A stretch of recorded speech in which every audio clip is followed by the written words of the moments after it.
Thanks very much. Enjoy your day. Alright. The workers' rights are under attack! Stand up, fight back! Workers' rights are under attack! Stand up, fight back! Migrant rights are under attack! Stand up, fight back! Migrant rights are under attack! Stand up, fight back! Tax the rich! Yeah! Hey! Yeah!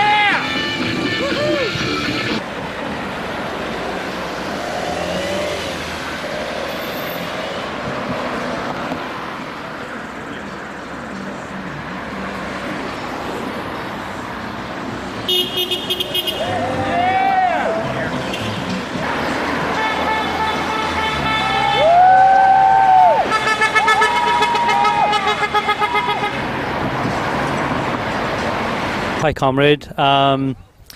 We are glad to tell you in Auckland, in New Zealand, we have Comrade Joe, who's standing up as a election candidate at Mount Albert, by-election candidate from Socialist Aotearoa. It's quite a historical movement because we have candidates from the other mainstream parties. But first time or maybe second time, Joe, from Socialist Aotearoa? I've stood as a candidate for the Mana movement the last time round, but as an open socialist, first time. So Joe, what's our demand from the socialist point of view, from this elite who's running the planet, this country or the planet? What's our demand? We have a flyer here we can share with people. So what's our demand? Well, the first is we need to address the huge inequality between rich and poor, not only in New Zealand, around the world. But here locally, I mean, we can see it in terms of the poverty that workers face, the low wages that they face, the huge rents that they have to pay to just live, and also the rights that have been stolen by both national and Labour governments previously that we want to restore for people. So firstly, in terms of wages and wealth, we think that workers should have a bigger share of the wealth that they create. The bosses don't create the wealth, workers do. The minimum wage should be a living wage, because if those two things are different, you're saying that people should be paid less than they can live on. Yeah. So we want the minimum wage to be a living wage of $20 per hour. But we want to restore the rights of penal rates to workers who work at night time, who work at the weekends, who work anti-social hours, who make that sacrifice, who give up family time. You notice the bosses are Monday to Friday, 9 to 5. Try to find the HR outside those times. So therefore, if a worker's working a night shift, should be on time and a half, $30 per hour. Same with take-back or weekends. Not every hour is equal. And if you're working those anti-social hours, pay the worker, right? So that's a kind of indication that the socialists are serious about taking some of the wealth back that we create from the bosses. Secondly, rent is out of control in Auckland. Workers are now paying 50-60% of their income on rent. We're running around like hamsters on a wheel. We can't get ahead, we can't save. And there are people making a huge amount of money about us just trying to live. We need to control the rents just like we have minimum wages. We can't let the chaos of the market be uncontrolled, right? One of the best ways to control rent is actually to build more state housing for people. The government is trying to ghettoise state housing, that it's just for the very poor. Actually in New Zealand, when it was created for working people to have a decent place to live, a warm place to live, a healthy place to live, because a lot of our children are getting sick now with wet, cold houses. So we say build 100,000 houses, 10,000 a year for the next 10 years, $180 million a month, whatever it takes. Take the money away from the motorway lobby. Take the money away from the military. They can find billions of dollars for these projects. Let's spend billions on building housing for workers.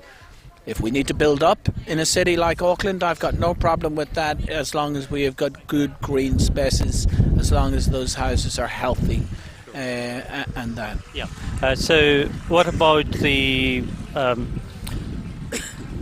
very, very important stuff, very, very important things in the working class community is the transport, education, and what sort of policy you will be promoting? Sure.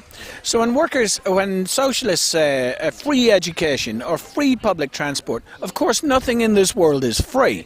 But what we mean is free from fares or free from fees, right? And that actually, if you want to get people using public transport, one, we need lots more of it. We need it 24/7, like Uber. Thousands of new buses, eco-friendly, you know, running on electricity that we generate from water here in New Zealand, right? But to do this, someone's got to pay, and we say the rich should pay.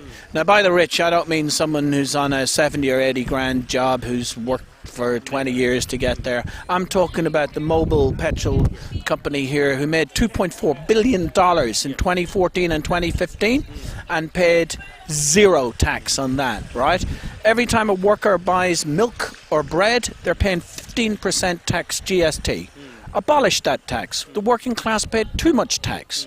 So unlike the reformists who think we need to tax people hard, I'd say we could get rid of secondary tax, get rid of GST, free workers up to have more money, but tax the rich, right? The two richest men in New Zealand who own 30% of the wealth. Let's take that from them because it's the wealth that workers created. They didn't create that. And if you have a regime that taxes the rich hard, then you can fund properly the programs that we need. The state housing programs, the free education for all of our children and for our workers. The politicians had free education in the 60s and 70s. They benefited from that, but they're stealing it from our children. Let's restore free education for all.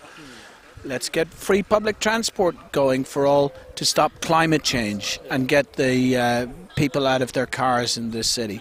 So if you understand that we should take the wealth by tax or other means from the rich, then you can start to see how we can rationally plan society much better.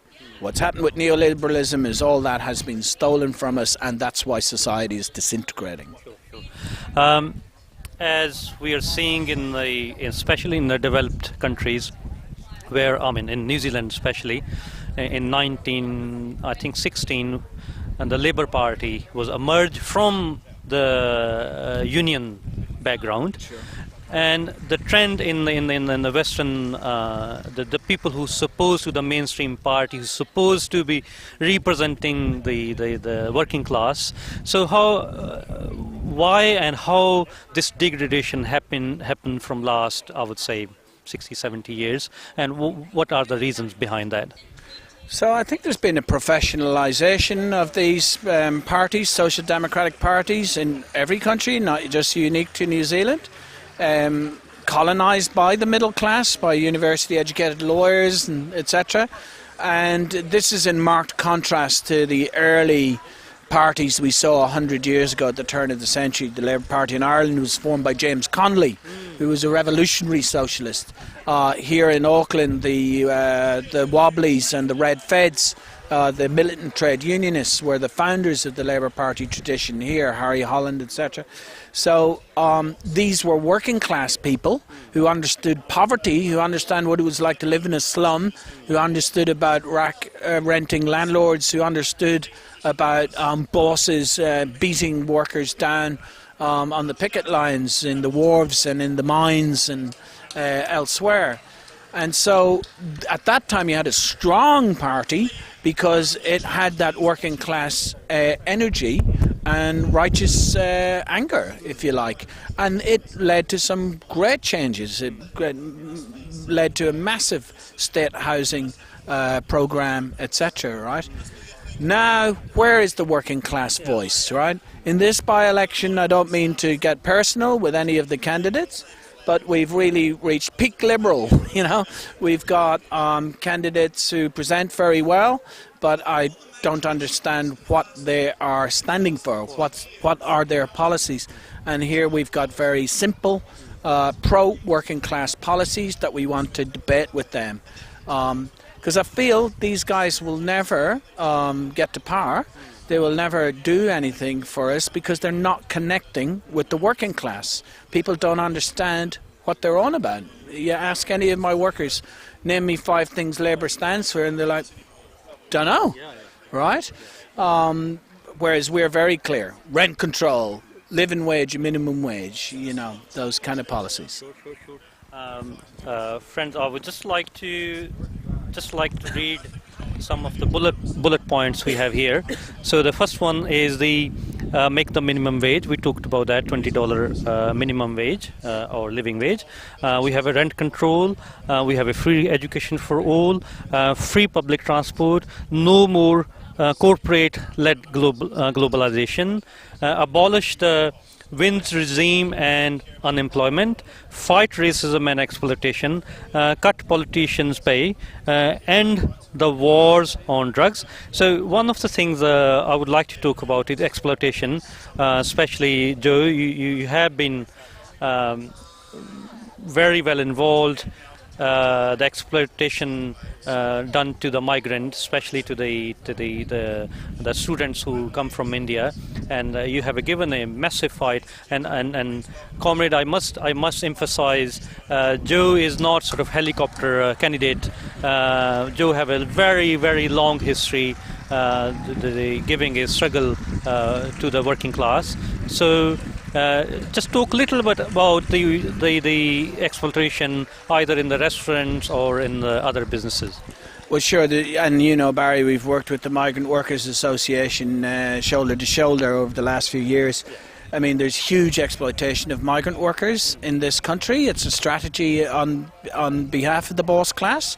They want to divide the working class and make us compete, and for workers to get angry at Indian workers or scapegoat the other. The union builds unity in these workplaces and say, no, it's not divide and rule. These problems are caused by the employers, and the real enemy is the corporations we work for. Let's unite. And we've had success. They tried to bust the union in Burger King. We organised Indian workers, we fought back, and we won increased conditions. Recently we had the scandal of masala, which shows that the migrant community is also divided by class, that we have Indian and other working class people, and we have Indian boss class who exploits their own people. So I'd be interested in debating with the People's Party, for example, which side are they on? You can't be on both, right? Now, we've driven out some of these people like the Masalas and others. I've helped a Bangladeshi woman a couple of years ago on Dominion Road who wasn't paid for 2 months. We got our $3,000 back from that boss. It shows that we can fight back, but I think that migrant workers here should be free to change employers, that their visa shouldn't make them a slave, property of just one company. If they have the same rights that other workers do, then they can't be put in those compromising positions. And look, you know, some of the other parties here are disappointing, the way that they scapegoat migrants, whether it was Labour making a deal about Chinese surnames in terms of who was buying houses. We know the majority of speculation going on here is Pakeha white people, rich people who are created 33,000 empty homes here in Auckland whilst we've people living in garages, right? Don't start scapegoating Chinese people. Shame on you, Labour. And the same now, worryingly, with the Greens when they talk about sustainable migration. Which people are sustainable and which people are unsustainable? Do we like Shania Twain because she's cool and she can buy a ranch down in the South Island? Does that mean that eco-refugees from Indonesia or Vanuatu will be unsustainable? I would welcome everybody to New Zealand as we face climate crisis, climate catastrophe, that we have a duty to everybody not to choose this child and leave those children to drown. That's racist stuff that we've seen in Fortress Europe, with young people being washed onto the beaches. So we say refugees are welcome here. We have a duty. And that migrants are welcome here too. I'm a migrant myself and I work hard. I try to improve conditions for people. and that's the spirit that most migrants actually take with them here to New Zealand. We've building a good country. Sure. Just last one, Comrade Joe. The way the situation all over the planet is changing, especially coming after Trump, and the neoliberal and neoconservative are coming with a fist. And the time for the socialist or pro-people movement to wake up and realize who's are actually our real enemies. What did you say to that? The socialists all over the planet, what's ahead of us? You see, the right wing is not afraid of a radical change. And you can see that with Trumpism. You know, this is a phenomena where there's a lot of poor people in America who are angry at how they were treated. But the billionaire was able to channel that as a demagogue, as a populist, behind his movement. But already we see that movement scapegoating, well, that president, scapegoating migrants, scapegoating Muslims, scapegoating people of colour, scapegoating Mexicans for the problems that his economic system of the billionaire class has created. Now, the working class movement, we don't believe in unity between races because it's nice and we're liberals and we want everyone to hold hands and sing Kumbaya. We believe in the unity of the working class because that is who we are. We are all different colours and shades. We work, they don't work. They live off the wealth that we create. And I think this is the anger that this message needs to get out to the working class. We've reached peak liberal. And the liberals who now run left-wing parties are not connecting with working class people's anger and bitterness. I know because I'm out there week after week and I know the conditions that people are facing. They cannot pay the rent in this city. They feel like hamsters running around on a wheel, working all the time for pittance for poverty and then being ripped off by landlords and everything else user pays. Right? This anger will not stay bottled or will not be patronised by liberals anymore. The centre cannot hold. And therefore, we've seen the danger in the 1930s, where if you don't have a left-wing alternative, the danger of the right wing, the danger of fascism coming back. That's why we say people before profit. We want to build a socialist movement in New Zealand, and we believe that more and more people will want that vacuum filled by a good fight. It's happening in Britain with the Jeremy Corbyn and John McDonnell leadership there, a socialist leadership at Labour. I met them last year. They were very happy to meet Unite Union. How did we win against 0 hours? They want to learn for that fight in Britain. We met people in America who are trying to unionize fast food workers in the Fight for 15 movement. Many of those are also involved in Black Lives Matter. And I believe a new left is going to emerge in the United States as well.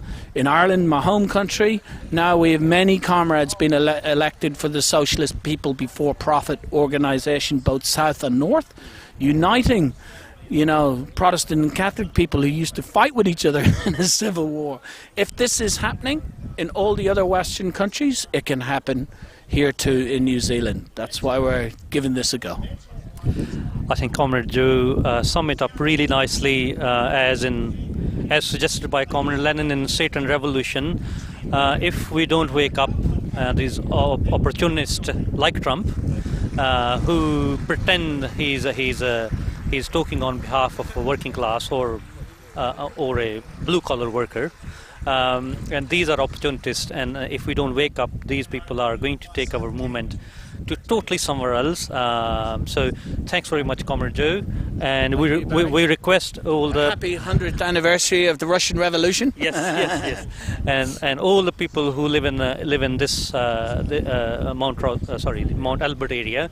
So please vote for Comrade Joe, and I guarantee you he will represent the working class people around this area. Thank you very much, Joe. Thank you, Barry. Thank you, Comrade. Cheers,